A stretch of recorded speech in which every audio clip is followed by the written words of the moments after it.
Bem-vindos a todos. O webcast de hoje é dedicado à tipologia de intervenção,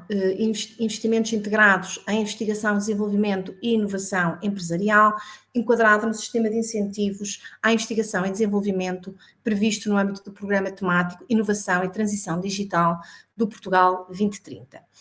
Qualquer questão que pretendam ver respondida no decorrer da sessão, podem colocar no chat, que nós iremos responder assim que possível.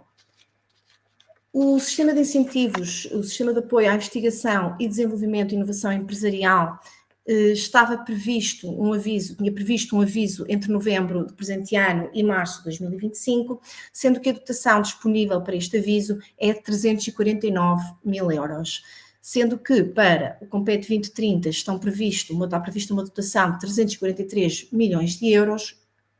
e uma taxa de cofinanciamento de 80%. Para o Programa de Lisboa está prevista uma dotação de 3 milhões de euros com uma taxa de incentivo ou de cofinanciamento de 40%, e para a região do Algarve uma dotação de 3 milhões de euros, também com uma taxa de cofinanciamento de 80%.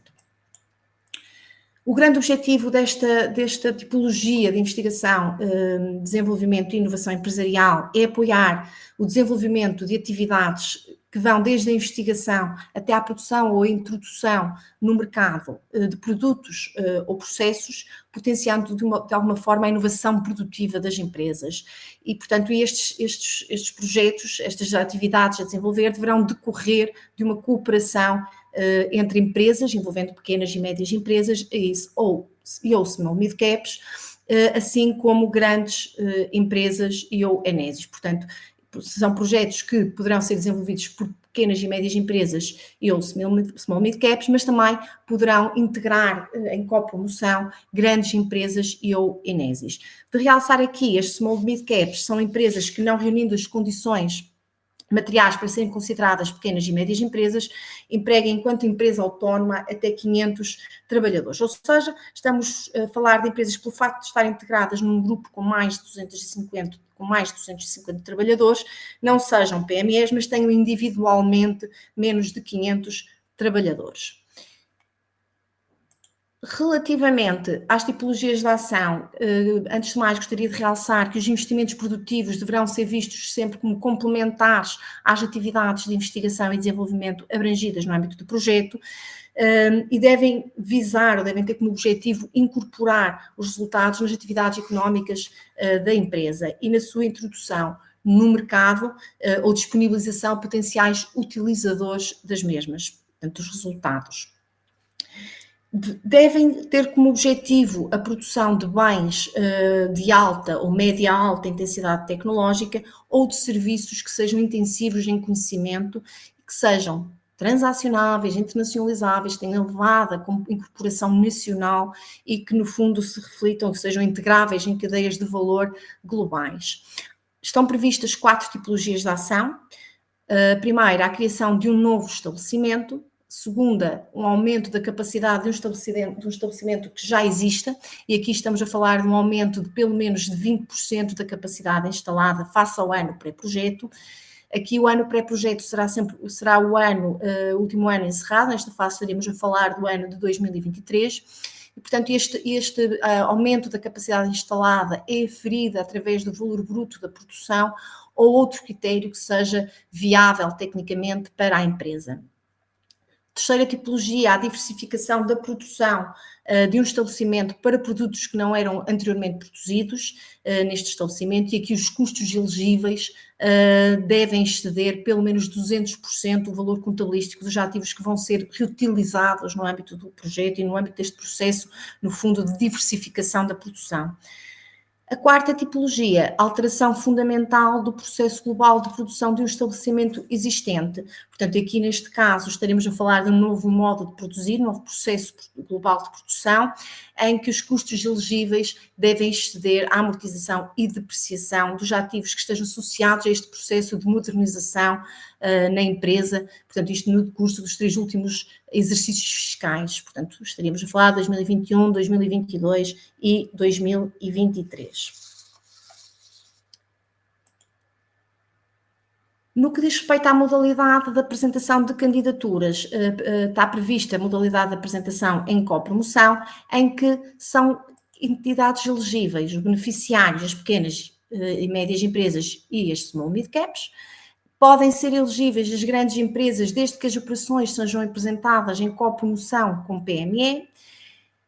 As entidades não empresariais do Sistema de Investigação e Inovação, incluindo Enésis das regiões autónomas dos Açores e da Madeira, desde que sejam projetos apresentados em copromoção com PME ou uma PME ou mais, ou Small Mid Caps. Os critérios de elegibilidade, portanto, as entidades candidatas devem ter a situação económica ou financeira equilibrada e, portanto, esta situação económica ou financeira equilibrada é aferida através do rácio autonomia financeira, sendo que as PMEs e as small mid cap devem ter um rácio superior a 15%, as grandes empresas a 20%, as Genesis, se forem privadas, a situação económica financeira equilibrada corresponde a ter uma situação líquida positiva, se forem privadas, se forem públicas, ter uma capacidade de financiamento da operação. Não ser uma empresa em dificuldade, e aqui estaremos a falar no caso das sociedades de responsabilidade limitada, que não sejam PMEs, que existam há menos de 3 anos, se mais de metade do seu capital social subscrito, não tiver desaparecido por perdas acumuladas, se for uma sociedade em que os sócios têm responsabilidade ilimitada, portanto, se o capital social, se o capital não tiver desaparecido por perdas acumuladas, e no caso de não ser uma PMS, nos 2 últimos anos, o rácio de dívida contabilística para fundos próprios for superior a 7,5%, e se o rácio é cumulativo, a cobertura dos juros da empresa calculada com base no EBITDA inferior a 1. Terceiro critério, ter capacidade de financiamento de operação, demonstrar o efeito do incentivo, ou seja, que os investimentos a que se candidatam a componente financiada não seja, no fundo, financiada por outro instrumento financeiro. No caso das PMEs, ter a certificação eletrónica, devem ser entidades que estão legalmente constituídas, não podem ter salários em atraso e nenhuma das entidades pode ter dívidas também à autoridade tributária, à segurança social ou a fundos europeus.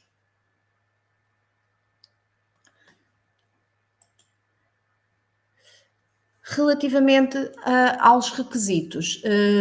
os projetos devem incluir obrigatoriamente atividades de ID e atividades de inovação, sendo que as atividades de ID devem ser maioritariamente, aliás, as atividades devem ser maioritariamente de ID.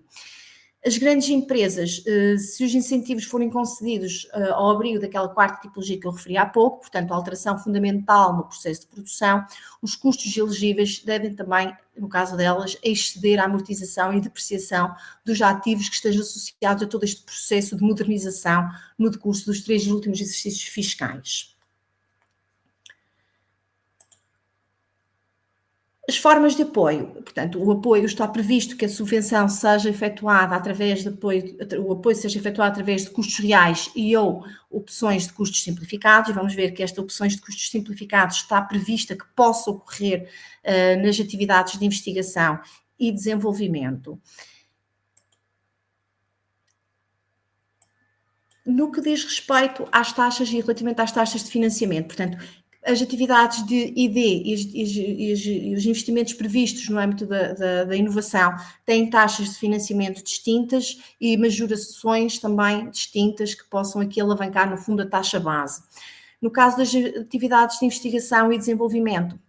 temos a taxa base de 50% para os projetos de investigação industrial e de 25% para as atividades de desenvolvimento experimental, sendo que estas taxas podem ser sujeitas a majorações e atingir uma taxa máxima, um limite máximo de 80%. No caso da Genesis, a taxa prevista é de 85%. Então, quais são as majorações que vão permitir alavancar, no fundo, a taxa base de financiamento dos projetos? Dimensão da empresa. No caso das médias empresas, as médias empresas podem ter uma majoração de 10 pontos percentuais, as micro e pequenas empresas podem ser sujeitas a uma majoração de 20 pontos percentuais. Um segundo critério de majoração é a colaboração efetiva e ou divulgação ampla dos resultados, e aqui os projetos podem ter uma majoração de 15 pontos percentuais,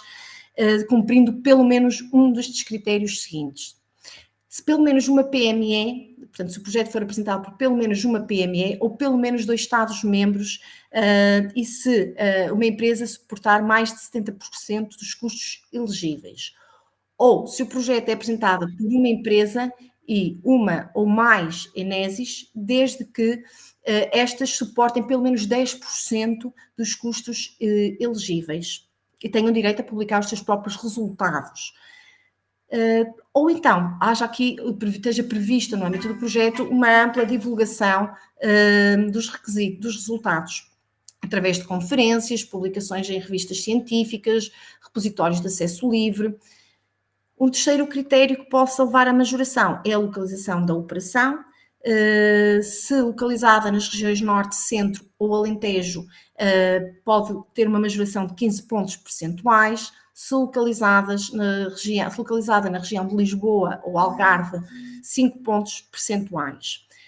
Quarto critério passível de majorar são as prioridades das políticas setoriais, que poderão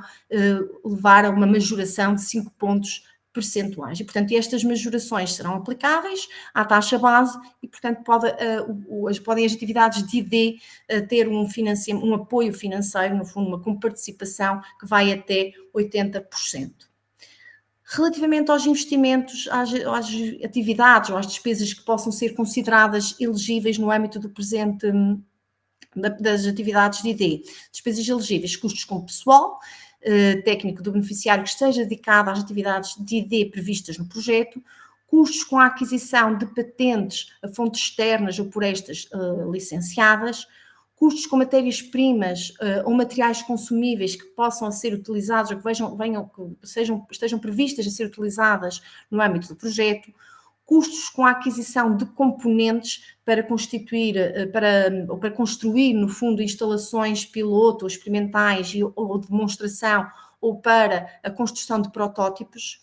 custos com a aquisição de serviços a terceiros, incluindo aqui a assistência técnica, científica e consultoria, os custos também com a utilização de plataformas eletrónicas de inovação aberta ou crowdsourcing, custos com a aquisição de instrumentos e equipamentos técnico-científicos e ao software específico para estes equipamentos, custos com pedidos de patentes, desenhos de modelo, incluindo taxas, honorários e outras despesas relacionadas, custos com a promoção, divulgação de resultados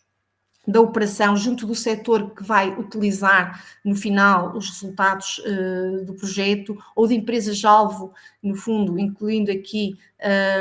quer a inscrição, quer o aluguer de espaços no estrangeiro, as viagens e as estadias que sejam diretamente imputáveis à operação, portanto ao projeto, custos com o processo de certificação do Sistema de Gestão, Investigação, Desenvolvimento e Inovação certificado, segundo a norma 4.457 de 2021, despesas com a intervenção de auditor técnico-científico, se aplicável no âmbito do projeto, e com contabilística e despesas com contabilista certificado ou revisor oficial de contas, e custos indiretos, ou seja, estes custos indiretos estarão previstos na modalidade de custos simplificados. Portanto, como vimos há pouco, pode ser custos reais ou custos simplificados. Nos projetos de investigação e desenvolvimento, para as atividades de investigação e desenvolvimento, está prevista a metodologia de custos simplificados e, sendo efetivamente no âmbito do aviso, estando no âmbito do aviso previsto a metodologia dos custos simplificados, tem aqui também esta componente dos custos indiretos que poderão ser elegíveis no âmbito do projeto. No que diz respeito aos investimentos produtivos, a taxa base varia pela dimensão da empresa, portanto, as grandes empresas terão uma taxa base de 30 pontos percentuais, as médias empresas de 40 pontos percentuais, as micro e pequenas empresas de 50 pontos percentuais. Também estas taxas base poderão estar sujeitas a majorações, atingindo um limite máximo de cofinanciamento de 75%. As majorações previstas no âmbito dos investimentos produtivos são a prioridade das políticas setoriais ou territoriais, que pode levar a uma majoração de 20 pontos percentuais, a criação de emprego qualificado de 5 pontos percentuais de majoração, a capitalização PME, ou seja, se a componente privada for financiada maioritariamente por capitais próprios, uma majoração de 5 pontos percentuais, a qualificação da gestão, ou seja, se estiver previstas ações de formação para empresários, gestores ou outros dirigentes das empresas, a majoração poderá ser de 5 pontos percentuais e, portanto, atingir aqui um limite, até ao limite máximo de 75 pontos percentuais. No âmbito dos investimentos produtivos estão também prevista a formação de recursos humanos, sendo que a taxa base para a formação será de 50%, que também poderá estar sujeita a majorações até ao limite máximo de 75% de cofinanciamento. Portanto, se incluir formação para trabalhadores portadores de deficiência ou de grupos desfavorecidos, estamos aqui a falar de uma majoração de 10 pontos percentuais, para uma média empresa, uma majoração de 10 pontos percentuais e para uma micro ou pequena empresa, uma majoração de 20 pontos percentuais. Relativamente às despesas elegíveis que se encontram previstas no âmbito dos investimentos produtivos, são despesas relacionadas com ativos corpóreos, ou seja, a aquisição de máquinas e equipamentos, assim como os custos que estejam diretamente relacionados para colocar os equipamentos no local e nas condições necessárias para o seu bom funcionamento. A aquisição de equipamentos informáticos, incluindo o software necessário para o seu funcionamento, ativos incorpóreos, incluindo aqui a transferência de tecnologia através da aquisição de direitos, de patentes nacionais ou internacionais, licenças, conhecimentos técnicos que não estejam protegidos por patentes, software standard, um software que seja especificamente desenvolvido para um determinado fim contemplado no âmbito do projeto, como é óbvio. No caso das PMEs, também são elegíveis outras despesas de investimento, como despesas com a intervenção do contabilista certificado ou revisor oficial de contas, serviços de engenharia, estudos, diagnósticos, auditorias, planos de marketing, projetos de arquitetura e de engenharia, a formação de recursos humanos, como vimos há pouco, portanto está prevista uma taxa específica, taxa de financiamento específica para a formação de recursos humanos. No caso de grandes empresas, de realçar que as despesas com os ativos incorpóreos estão limitadas a 50% da totalidade dos custos elegíveis e, em casos devidamente justificados, podem estar previstos no âmbito do aviso a construção, investimentos ou despesas relacionadas com a construção de edifícios, obras de remodelação e outras construções. De realçar, por último, que esta informação é a informação que resulta do que está espelhado no regulamento específico da tipologia, onde se enquadra a tipologia, contudo, pode no aviso estarem previstos outras especificidades, outros critérios que careçam de ter em atenção para a elaboração da candidatura. De qualquer forma, a EFI está sempre disponível para prestar todo o apoio que seja necessário,